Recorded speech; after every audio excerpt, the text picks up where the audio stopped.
কেটে পড়ি। শুভ দুপুর বন্ধুরা, সবাই আশা করি ভালোই আছো আর ভালো থাকো। আজ দুপুরে দেখো একটা সুন্দর মেনু রান্না করেছি, ফুলকপি মটরশুঁটি আলু দিয়ে পনিরের তরকারি। তো চলো দেখে নিই আমরা কিভাবে বানিয়েছি। এখানে দেখো পনির কেটে নিয়েছি পিস করে, আলু কেটে নিয়েছি, মটরশুঁটি ছুলে নিয়েছি, টমেটো পিস পিস করে কেটে নিয়েছি। কড়াইতে তেল দিয়ে দিলাম, তেলটা গরম হচ্ছে।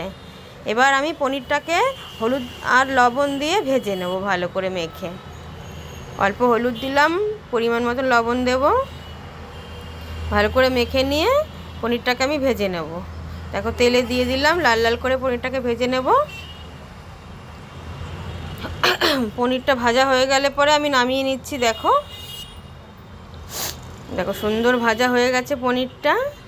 আর এই পনিরটা খুব সফট নরম হয়, বেশ ভালোই লাগে খেতে।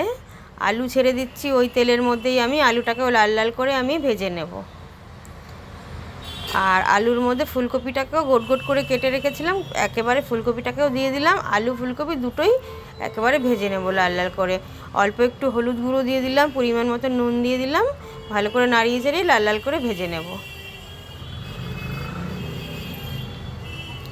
শীতের মৌসুমে দেখবে বন্ধুরা, এইভাবে মটরশুঁটি দিয়ে ফুলকপি দিয়ে মানে শীতের সবজি দিয়ে পনির রান্না করে খেতে কিন্তু বেশ মজাই লাগে, তাই না?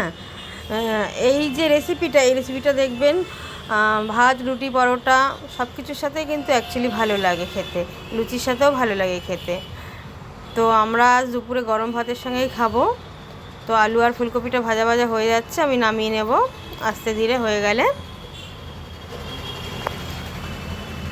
নামিয়ে নিয়েছি ফুলকপিটা, লাল লাল করে ভেজে নিয়েছি। এবার তেলের মধ্যে আমি একটা লঙ্কা অর্ধেক করে ফেলে দিয়ে দিলাম, একটা তেজপাতা দিয়ে দিলাম, আর দিয়ে দেবো সাদা জিরে, গোটা গরম মশলা, এলাচ দারচিনি লবঙ্গ দিয়ে দিলাম। এবার পেঁয়াজ, একটা মিডিয়াম সাইজের পেঁয়াজ একদম কুচিয়ে রেখেছিলাম, ওটাকে আমি দিয়ে দিচ্ছি তেলের মধ্যে, বেশ লাল লাল করে ফ্রাই করে নেব। তারপর আমি এর মধ্যে এক এক করে টমেটো মটরশুঁটি সব দিয়ে দেবো। টমেটোটা দিয়ে দিলাম, একটু কাঁচা গন্ধটা যাওয়ার পরে মটরশুঁটি দিয়ে দিলাম।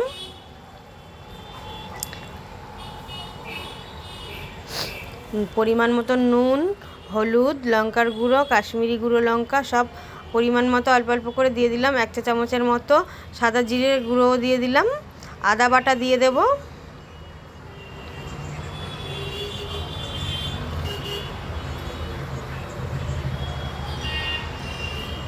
এবার ভালো করে মিশিয়ে নেব, আমি মশলাটা কষিয়ে নেব যাতে কাঁচা গন্ধটা না থাকে। তারপর আমি ফুলকপি আলুটা ছেড়ে দেবো এর মধ্যে, ভাজা ভাজা ফুলকপি আলুটা ভাজতে ভাজতে মোটামুটি লাল হয়েই গেছে, সেদ্ধ হয়েই গেছে অর্ধেক। তো এবার ভালো করে মিশিয়ে নিচ্ছি। এবারে আমি পরিমাণ মতন জল দিয়ে দেবো এর মধ্যে। এবার 15 মিনিট রান্নাটা হবে। নামানোর আগে আমি পনির দিয়ে দিচ্ছি। পনিরটাকে ভেজে রেখেছিলাম আগের থেকেই, পনিরটা দিয়ে দিচ্ছি এর মধ্যে। ভালো করে ফুটছে, সামান্য পরিমাণে অল্প একটু চিনি দিয়ে দেব স্বাদটা ঠিকঠাক হওয়ার জন্য। যেহেতু নিরামিষ তরকারি তো এর মধ্যে একটু মিষ্টি দিতেই হয় বন্ধুরা। তো আমি ভালো করে মিশিয়ে নিচ্ছি।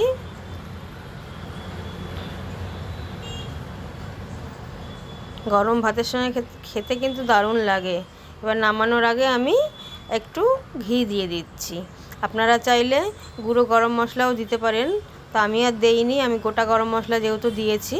এবার আমি নামিয়ে নিচ্ছি আমার রেসিপিটি। যদি ভালো লাগে like comment share follow please করে দেবেন।